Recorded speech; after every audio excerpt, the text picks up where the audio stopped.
രാഷ്ട്രീയ ജീവിതം മുമ്പോട്ട് പോകാൻ ഈ മൊബൈൽ അതുപോലെ തന്നെ മറുഭാഗത്തിരിക്കുന്ന പാർട്ടി നേതാക്കന്മാരുടെ പ്രവർത്തനം. ഇപ്പോഴത്തെ രാഷ്ട്രീയം എങ്ങനെയാണ് നോക്കിക്കാണുന്നത്?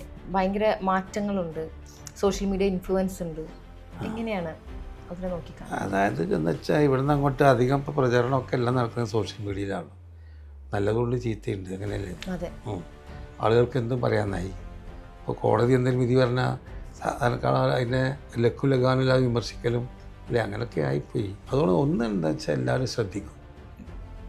രാഷ്ട്രീയ പാർട്ടി നേതാക്കന്മാരൊക്കെ ജീവിതത്തിലെല്ലാം ശ്രദ്ധിക്കും. കാരണം എപ്പോഴാണ് ഈ കണ്ണുണ്ടാവില്ല, എപ്പോഴും ഈ മൊബൈൽ ഇല്ലാത്ത സംഗതിയല്ലേ, സംസാരിക്കുന്നതും പ്രവർത്തിക്കുന്നതൊക്കെ.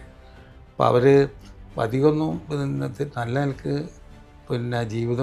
രാഷ്ട്രീയ ജീവിതം മുമ്പോട്ട് പോകാൻ ഈ മൊബൈൽ അതുപോലെ തന്നെ മറുഭാഗത്തിരിക്കുന്ന പാർട്ടി നേതാക്കന്മാരുടെ പ്രവർത്തനം അവർക്ക് നമ്മൾക്ക് ശ്രദ്ധിക്കാൻ സാധിക്കും, കറക്റ്റ് ചെയ്യാൻ സാധിക്കും, നല്ല നിലയിൽ മുമ്പോട്ട് പോകാൻ സാധിക്കും.